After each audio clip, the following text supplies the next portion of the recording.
Oh, yeah. If there ever was a creepy show, it was the Munsters, wasn't it? By the way, I really know you guys all want to talk about Kim Kardashian getting a divorce after 2 months to some basketball player, but there's actually something very important that I want to talk to you about today. And joining me on the phone to do that is former House Aging Committee Chief of Staff under Chairman Claude Pepper of Florida, later a White House spokesman, now issue strategist, National White House and Congress columnist in major newspapers, our good friend Bob Weiner. Hi, Bob.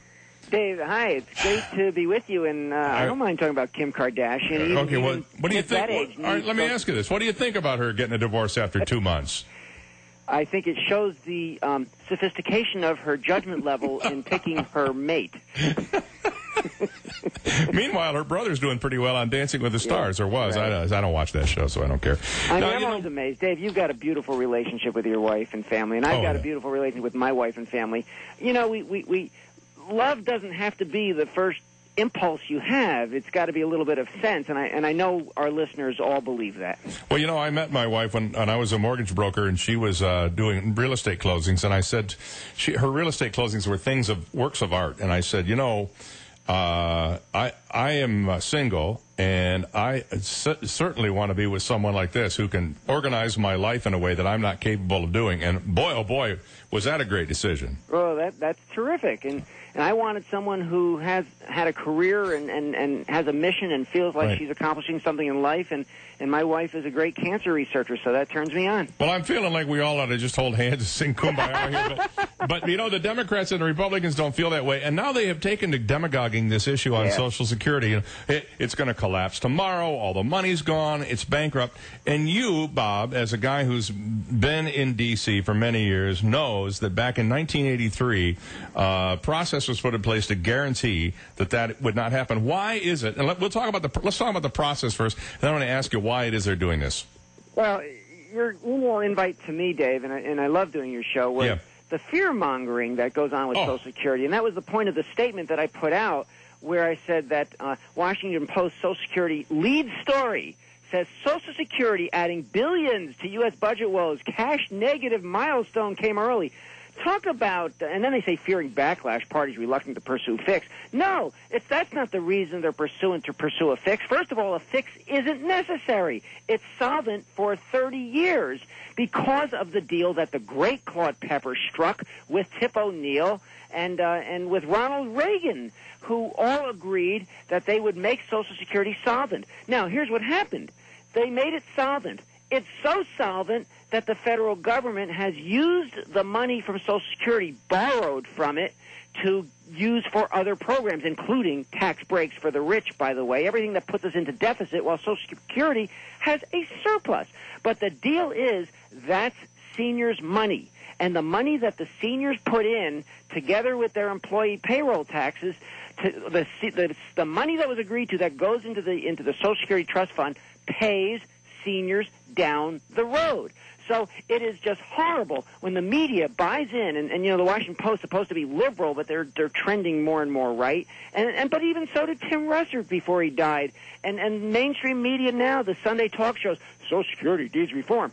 No, it doesn't. What needs reform is stealing Social Security's money. If you want to call that reform, I'm for it. But they're talking about benefit cuts to pay. They're talking about delays. They're talking about higher, less cost of living. And they're talking about making you live longer to get your Social Security. Right. All of those things that are not what the program was designed to do. So they are throwing fear into seniors about losing benefits in their programs. And then they say, Dave, well, not for current retirees. What, do you think Grandma doesn't want her kids to have and her grandkids to have a good Social Security program? You think kids don't want a good retirement?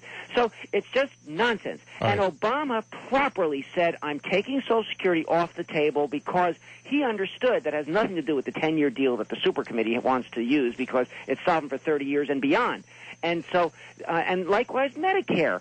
The new Health Care Act, you know, it gets panned, but what it really did, you know, when you get down to the merits, is it made Medicare solvent for 9 more years. So that doesn't even apply to the Super Committee coming up with a proposal for the next 10 years. So all of this, it's fear factors against seniors, and it's so outrageous that I hope our listeners today, and I know I'm filibustering, but I hope they will call their super committee members, if you have any, or else call the chairman, what's his name, the Republican that's on the Ways and Means Committee, and Patty Murray, the chairman on the Senate side. Call the super committee members, Google them, find out who they are, call them, harass them, and say, don't cut my Social Security, it's actually solvent. Yeah, and you point out in your piece that you wrote to me that there's a nearly $3 trillion in surplus, and as you pointed out, what the real issue here is we're stealing money out of that, and we need to put it back. That's exactly right. Yeah. And people say, this is the first time. Post, they're just wrong. The Washington Post, the lead story, cash negative milestone came early. Hey, guess what? There have been 11 negative years since 1963. That we're in a current economic crisis. We'll get over it. But there have been 11 others. And because of Social Security's huge surplus, it has absorbed those. All right, Bob, let me ask you this question. Why are, and by the way, this is a pretty nonpartisan issue. Why are both parties have been at fault? Why are both parties demagoguing this? Why are they trying to scare us then? And both parties have stolen from the Social Security. Remember Gore saying, put it in a lockbox so you can't touch it? Right. That wasn't a funny issue, even though Saturday Night Live made a joke of saying lockbox. Right. But it really was a very good point. And we even have some Republicans now saying, and even Perry said, put it in money where you can't touch it, although he wants to go private. So why are they trying to scare us with this then? What is it about Social Security that makes either side want to try to get their way? I hate to go partisan on this, Dave, but the Republicans want everything to be tax breaks for the rich, and you can't pay for them for tax breaks for the rich unless you steal the money from solvent things like Social Security and Medicare. But on the other hand, then you've got Republicans saying, well, all Democrats want to do is raise taxes on the rich. That isn't what we want to do. We want to protect Social Security and Medicare. But that's what you're nonsense. hearing. That's what you're hearing. So I'm still confused as to why it's quite obvious there's legislation in place that guarantees solvency through 2037. That is correct. Granted that after 2037 we have to go to work, or before then we have to go to work. Here's what they say. It's legislation. It's a deal. It's the deal that was struck. But it had a little wiggle room if you could use Social Security's money for other purposes. So what people are saying now is, so we don't now have the money. Except you do, because that money for seniors, when you code it for what it was for, is for Social Security. So the federal government owes that money to seniors, and that was the deal that Reagan and Pepper and O'Neill struck. But because there was that wiggle room of the federal treasury can use the money for other purposes, they want to claim that it's not there. That's like a bank. The bank has your money. They use it to lend to other people. They still owe you the money. Right. And the question is, will there be the money to pay it back when the time comes? Well, there is. The point I make in my statement today, and I invite our listeners to go to weinerpublic.com, WEINERPUBLIC.com, is, are we going to pay the defense contractors back? They're not making a profit for the government. Are we going to pay the FBI back? You're going to pay the seniors back. Senior citizens are a value system of America. They're important to us. They represent what we stand for.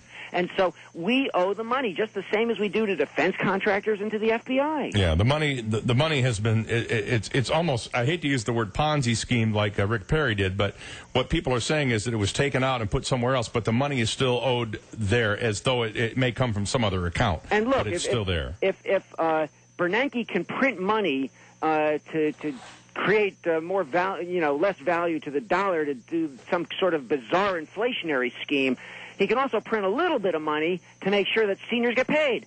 All right. Well, we'll leave it there, Bob. Always engaging to have you on, my friend. And I look forward to seeing you in January when we venture up to D.C. for Families USA. So we'll look forward to that. In full disclosure, our grandkids and your kids love to play together. They like to play together. And Maggie's looking forward to seeing Holden. So you have a great week. Thanks, Bob. You too, Dave. Thanks. All right. It's 4:30 on the Dave Elliot Show.